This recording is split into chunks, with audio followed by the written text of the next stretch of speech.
5 money tips para manatiling may pera.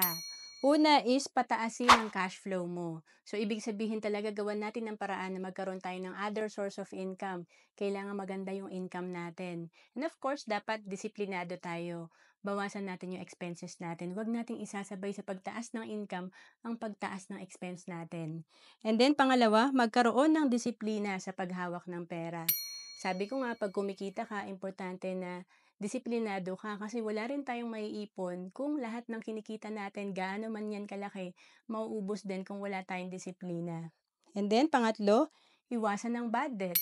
Kasi itong mga utang talaga ang sumisira sa ating financial house. Mas nagiging stress tayo at nalulubog tayo sa personal finance sa utang natin. And then, pang-apat, gawing priority ang pag-iipon.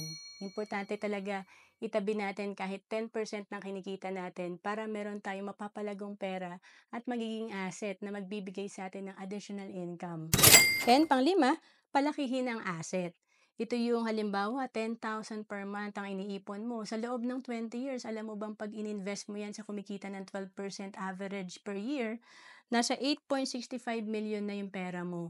O kahit nasa 2% lang ang kinikita niyan, pwedeng magkaroon ka na ng almost 3 million. So again, to know more about savings and investment, message mo lang ako sa FB, Roancelis Capistrano.